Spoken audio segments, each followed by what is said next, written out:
Hello, everybody. The CCP virus or Wuhan virus or coronavirus is still causing a lot of terrible things in the world. It's a true, really serious pandemic. So inside China and inside the party, as I mentioned before, the pressure is building up. It continues to build up. Yeah, in my previous video with the title CCP, A Sinking Ship, I mentioned that this is happening. The pressure inside and outside are building up. Now, what happened inside? Recently, a former director of the China's university called People's University. It's quite a well-known university. Yeah, he was the former, I think, school director of the university, and also a party member and a party functionary, and also he was a functionary in the military. He is now probably in the age of 70 or something like that. Yeah, and he recently, with his real identity, real name, showing his face and everything, accepted an interview. In the interview from a media, if I'm not wrong, the media NTD, where he disclosed something interesting. Namely, he said 5 very senior party functionaries retired, but you know, in China, don't underestimate a retired party cadre. Yeah, they are still, they can still be very powerful. And who are they? For example, the former Prime Minister of China, Wen Jiabao, yeah? And also a few of them, all of them were former member of the standing committee of the politburo of the Central Committee, right? You can say this standing committee is usually the 7 most powerful men of China. Yeah, like other than Wen Jiabao, it was Li Ruihuang, Li Lanqing, Tian Qiyuan, and also one more. That doesn't matter. But they are all very senior retired officers. Now, and they are very powerful. So they wrote a letter, co-signed a letter to Xi Jinping, and criticizing him that he has not been following Deng Xiaoping's directive.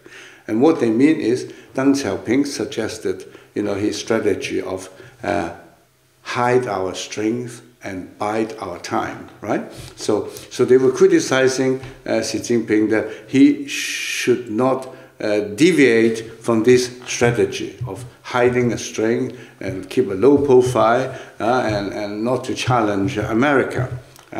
But you know, actually, my personal view is it is not only that they criticize Xi Jinping not to follow Deng Xiaoping, because Deng Xiaoping's strategy is only a tactic.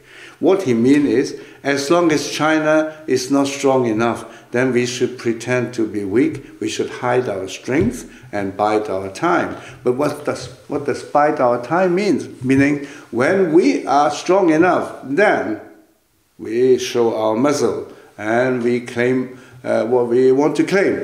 This is the strategy. So actually, the true critic is this senior retired party bosses.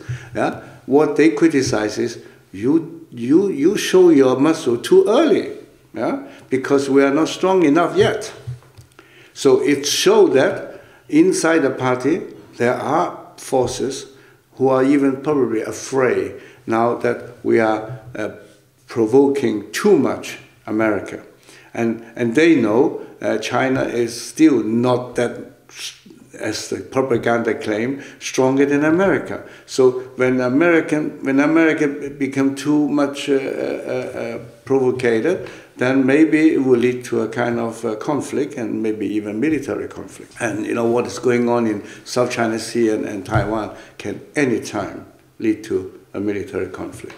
And these old men, they are now getting afraid that we are too early to challenge America. This is an interesting development. We have to watch it, you know, that this can lead to a kind of a catastrophe for all of us if it continued like that. And now all this is pushing the almost splitted democratic world to stick together again.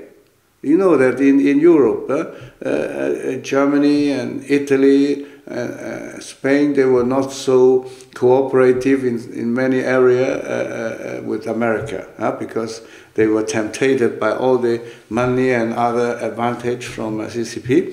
Now they have learned some lessons, you see. They have probably also learned a lesson that those government, those organizations, those individuals who come too close to CCP, who please the CCP in their policy, they all suffer a lot in the coronavirus crisis. Yeah, and actually, I personally believe that, for example, America, the government itself, is now taking distance from CCP, yeah, like Donald Trump and Mike Pence and so on, yeah.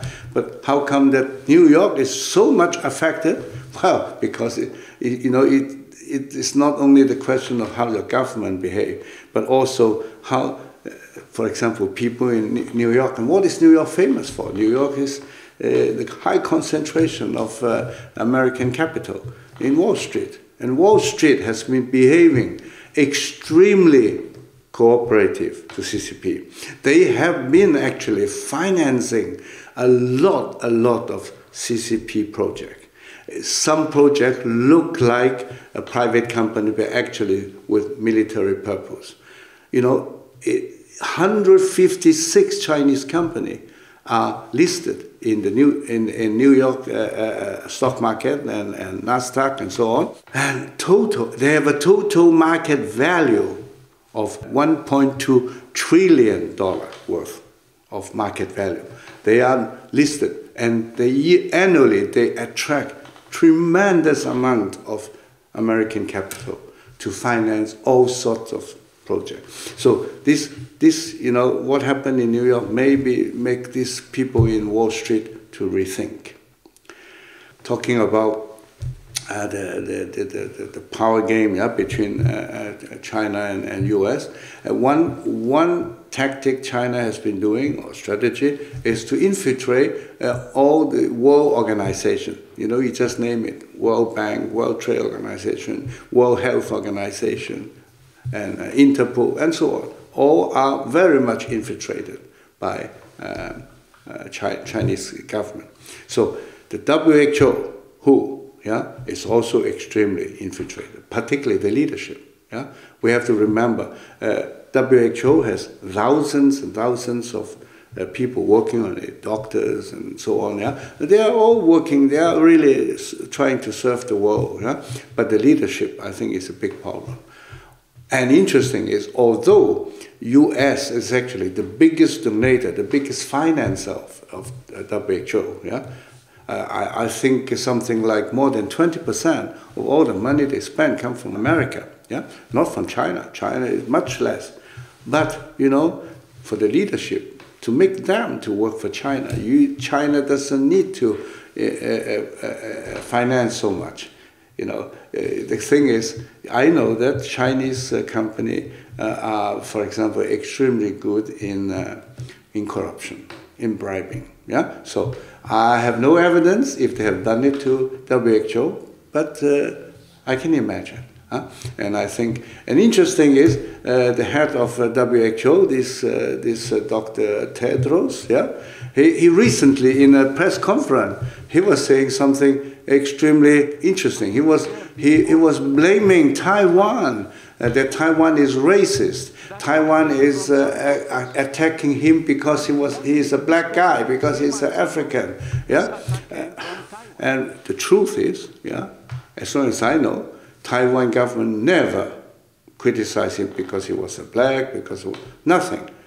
The only thing Taiwan government has done is they found out very early, already end of December last year, they found out this coronavirus is very transmittable from human to human, and they even informed WHO about that.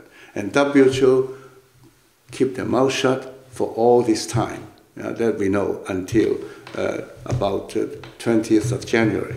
Yeah? So they kept it, since Taiwan informed them, they kept silent for 3 weeks. And these 3 weeks could save, again, many, many lives. And luckily, in Taiwan, they immediately took measure. Already at that time, they stopped all people coming from Wuhan, and I mentioned it before. Yeah? But it's really funny that he accused the Taiwan government is racist. Now, I have been in Taiwan many times. I have been in China also.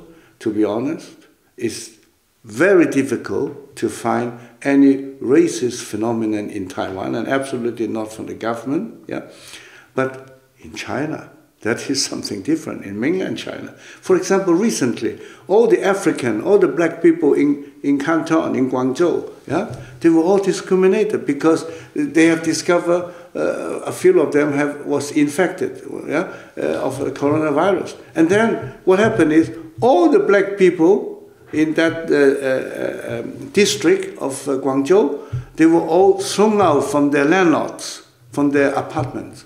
And no hotel accept them, nothing. So many of Africans have to stay overnight in the street if they cannot find someone, you know, who help them.